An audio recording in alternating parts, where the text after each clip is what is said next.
Hello students, आज की class में हम लोग पढ़ेंगे रेखीय आवर्धन। रेखीय आवर्धन जिसे हम लोग कहते हैं मैग्निफिकेशन। लेंस टॉपिक हमारा चल रहा था, इसमें अगला टॉपिक हमारा ये है। इसके पहले का जो टॉपिक हम लोगों ने पढ़ा था वो लेंस मेकर फॉर्मूला पढ़ा था, शायद नहीं। लेंस मेकर के बाद भी हम लोग कुछ चीज़ों को और पढ़ चुके हैं। उसके बाद हम लोग पढ़ रहे हैं रेखीय आवर्धन यानी मैग्निफिकेशन किसे कहते हैं। तो चलिए देखते हैं। बहुत ही अच्छा टॉपिक है, बहुत ही अच्छा, बहुत ही आसानी से आपको समझ में आने वाला है ये। देखिए, मैग्निफिकेशन का मतलब होता है, शाब्दिक अर्थ की अगर हम बात करें तो इसका मतलब ये होता है कोई भी प्रतिबिंब कितना गुना बड़ा हो गया या कितना गुना छोटा हो गया है। जो वस्तु है उसके सापेक्ष कितना गुना बड़ा या कितना गुना छोटा हो गया है। ठीक है, जैसे ये हमारा कोई वस्तु है, अब इसका जो प्रतिबिंब दिखेगा आप लोग को, जैसे मोबाइल के थ्रू जो दिख रहा है, ठीक है, वो कितना बड़ा या कितना छोटा दिख रहा है, वो मैग्निफिकेशन होता है। आपके एग्जाम में बहुत सारे न्यूमेरिकल ऐसे होते हैं, कहा जाता है वस्तु 4 गुना बड़ा और प्रतिबिंब 4 गुना बड़ा दिखाई देता है। तो जब वस्तु 4 गुना बड़ा दिखाई देता है, ये बताया गया है, तो उसका मतलब वो मैग्निफिकेशन दिया गया है, यानी आवर्धन दिया गया है। ठीक है ना। तो चलिए इसकी परिभाषा की बात करें। परिभाषा बहुत ही सिंपल सी है। हम कहेंगे, हेडिंग अभी डाल लीजिएगा, कि प्रतिबिंब की लंबाई तथा वस्तु की लंबाई के अनुपात को हम लोग आवर्धन कहते हैं, रेखीय आवर्धन कहते हैं। जल्दी से लिख लीजिए। लेंस द्वारा बने किसी वस्तु के प्रतिबिंब की लंबाई, लेंस द्वारा बने किसी वस्तु के प्रतिबिंब की लंबाई तथा वस्तु की लंबाई के अनुपात को, वस्तु की लंबाई के अनुपात को रेखीय आवर्धन स्मॉल एम कहते हैं। रेखीय आवर्धन स्मॉल एम कहते हैं। क्लियर। इसका जो सूत्र होता है जरा बोर्ड पर देखिए, m बराबर होगा H2/H1। m बराबर H2/H1। ये सूत्र हमारा बनेगा V/U के बराबर भी। ये V/U कहाँ से आया? सॉल्व किया जा सकता, सॉल्व करके आता भी है, लेकिन जिस तरह से सिलेबस में कमी की गई है, आपके बोर्ड के वेबसाइट पर है, सिलेबस कम किया गया, तो इतना पढ़ाने की मुझे आवश्यकता नहीं। ये V/U कहाँ से आया, आप ये सूत्र याद कर लीजिए, न्यूमेरिकल लगाने में आपके लिए हेल्पफुल रहेगा। ठीक है ना। और कुछ चीज़ें हैं, 2 सूत्र और भी हैं, उसको भी मैं आपको लिखा दे रहा हूँ, कि और सूत्र लिखाएंगे ना कि उसको सॉल्व करेंगे कि कैसे आया है। ठीक है ना, क्योंकि न्यूमेरिकल जो आने वाला है वो सीधे रेखीय आवर्धन पूछा जा सकता है, या पूछा जा सकता है, कहा जाएगा प्रतिबिंब 4 गुना बड़ा है या 1.2 गुना बड़ा है, तो कोई और चीज़ ज्ञात करना होगा तो सूत्र की केवल आवश्यकता पड़ेगी। तो सूत्र एक है इसका हमारा m बराबर F-V/F। इसे कह सकते हैं फोकस दूरी, ये आवर्धन और V में संबंध है, यानी ऐसे भी कह सकते हैं रेखीय आवर्धन V और फोकस दूरी के पदों में। ठीक है। एक और हम लिख सकते हैं m = F/F+U, यानी रेखीय आवर्धन F और U के पदों में। ठीक है। ये 3 सूत्र हैं, इन तीनों सूत्रों पर आधारित क्वेश्चंस आते हैं। ठीक, चलिए जल्दी से इसको नोट डाउन कर लीजिए।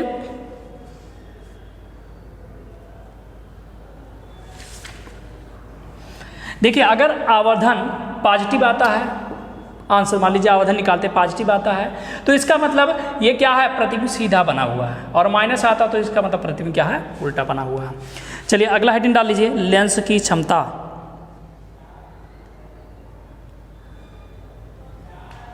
लेंस की क्षमता।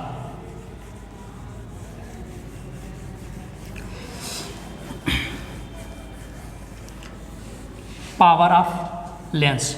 देखिए, इसका सूत्र होता P = होता 1/F, जहाँ F क्या है, मीटर में होना चाहिए। यही सूत्र हमारा है, और इसी सूत्र पे हम कैसे परिभाषा भी बना सकते हैं। किसी लेंस, पतले लेंस की फोकस दूरी के व्युत्क्रम को लेंस की क्षमता कहते हैं, जबकि फोकस दूरी को मीटर में नापा गया हो, बटे में दिया गया, यानी व्युत्क्रम है। ठीक है, तो जल्दी से इसकी परिभाषा लिख लीजिए। एक पतले लेंस की फोकस दूरी, एक पतले लेंस की फोकस दूरी के प्रतिलोम को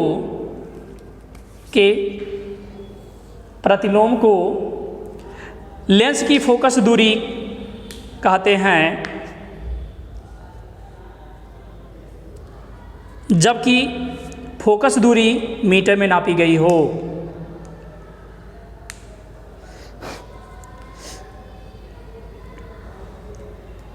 ठीक है, नापी गई हो। इसका मात्रक डायोप्टर कैपिटल डी, इसका मात्रक डायोप्टर कैपिटल डी होता है।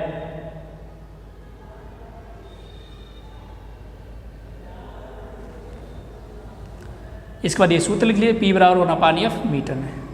अब अगर कहेंगे कि क्वेश्चन में सर एफ सेंटीमीटर में दिया गया है, तब क्या किया जाए?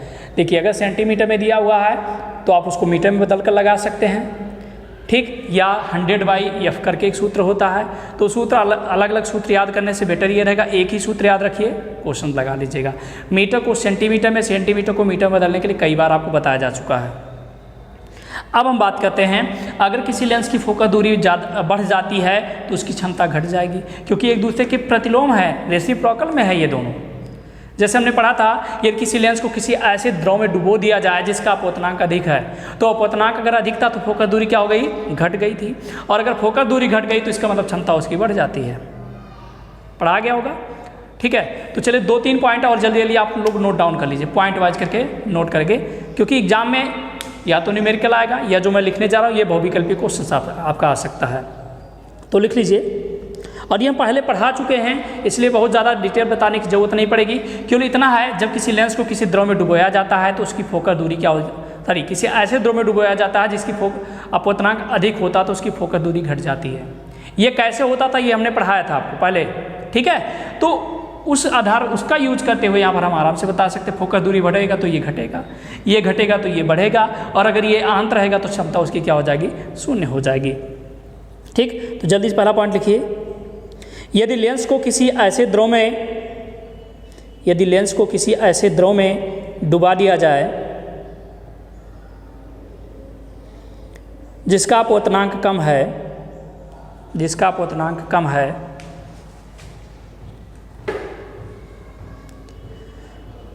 तो फोकस दूरी बढ़ जाती है अर्थात क्षमता घट जाती है। फोकस दूरी बढ़ जाती है अर्थात क्षमता घट जाती है। जो पहले पर लिखा चुके वही पॉइंट यहाँ पर लिखा रहे हैं, केवल आपको क्षमता एक पॉइंट और जोड़ दे रहे हैं।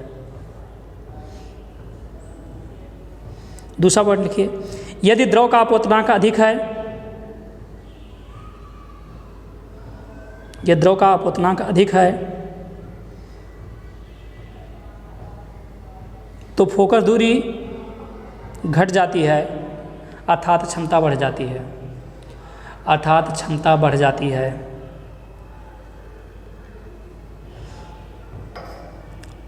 और प्रकृति भी बदल जाती है, मतलब उत्तल लेंस अवतल की तरह और अवतल लेंस उत्तल की तरह व्यवहार करेगा। अगला लिखिए, यदि द्रव का अपवर्तनांक पदार्थ के अपवर्तनांक के बराबर हो, तो लेंस की क्षमता शून्य हो जाएगी और लेंस दिखाई नहीं देगा,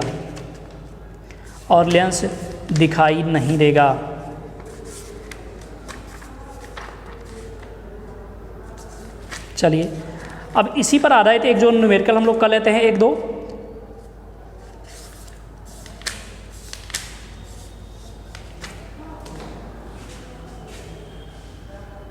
चलिए क्वेश्चन जल्दी से लिख लीजिए। एक वस्तु का प्रतिबिंब वस्तु से 40 सेंटीमीटर दूरी पर बनता है, 40 सेंटीमीटर की दूरी पर बनता है, जबकि वस्तु और प्रतिबिंब के ठीक बीच एक लेंस रखा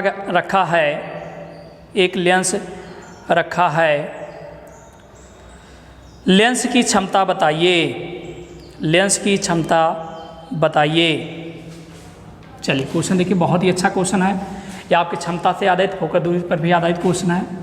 देखिए मान लेते हैं, कहा गया लेंस की वस्तु और प्रतिबिंब के बीच की दूरी कितना है? 40 सेंटीमीटर। यहाँ पर वस्तु है, यहाँ पर प्रतिबिंब बना, इनके ठीक बीचों बीच में लेंस रखा गया। मान लीजिए लेंस यहाँ पर है। अब बताइए u बराबर -20 होगा कि नहीं?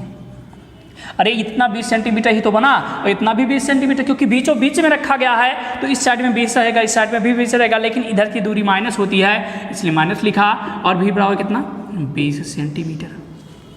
ये बात क्लियर है? चलिए अगर आप चाहते हैं तो यहाँ पर लेंस भी बना सकते हैं ऐसे, और ये हो जाएगा 20 और ये भी हो जाएगा 20। अब ये क्षमता पूछ रहे हैं तो आप बताइए क्षमता P बराबर 1/F सूत्र हम लोगों ने पढ़ा, तो F तो पता ही नहीं है, तो F नहीं पता है तो U और V पता, तो यहाँ से F भी निकाल सकते हैं। 1/F equal to 1/V minus 1/U। इस सूत्र से पहले क्या निकालिए, F निकालिए। चलिए सॉल्व करते हैं। 1/20 दिया है और माइनस 1/-20, यानी ये हो जाएगा 1/20 और प्लस 1/20। ये हो जाएगा कितना 2/20, यानी ये हो जाएगा 1/10। दिख रहा है नीचे तक? नहीं दिख रहा। 1/F यानी 1/10। तो F बराबर कितना हो गया 10 सेंटीमीटर। देखिए जब अंश बराबर है, एक एक है, तो हर भी आपस में बराबर हो जाएगा। अब यह बराबर कितना 10/100 मीटर, यानी 0.1 मीटर। क्यों ऐसा किया गया? क्योंकि जब क्षमता ज्ञात करना होता तो फोकस दूरी मीटर में होनी चाहिए, तो P बराबर कितना लिख सकते हैं 1/F मीटर में, यानी 1/0.1। ठीक, डायोप्टर। अब दशमलव के बाद एक अंक था, दशमलव के बाद एक अंक और लगा दीजिए ऊपर भी। अब दशमलव भूल जाइए, यानी 10/1, यानी कि 10 डायोप्टर हमारा आंसर हो गया। यही हमारा आंसर होगा। कोई दिक्कत यहाँ तक? पॉजिटिव में आया कि नेगेटिव? यहाँ नेगेटिव नहीं आया, यानी पॉजिटिव ही माना जाएगा, और यानी ये उत्तर लेंस होगा। तो एक क्वेश्चन ये हमने सॉल्व कर दिया। अभी देखिए दो छोटे छोटे कुछ टॉपिक और हमको पढ़ाने हैं, तब ये चैप्टर खत्म होगा, तब सारे न्यूमेरिकल एक साथ किए जाएंगे। ठीक, और न्यूमेरिकल सॉल्व करने से पहले आप लोग पूरा का पूरा तैयार कर लीजिए पूरा टॉपिक, जिससे आसान रहेगा न्यूमेरिकल सॉल्व करने में। ठीक है ना? चलिए।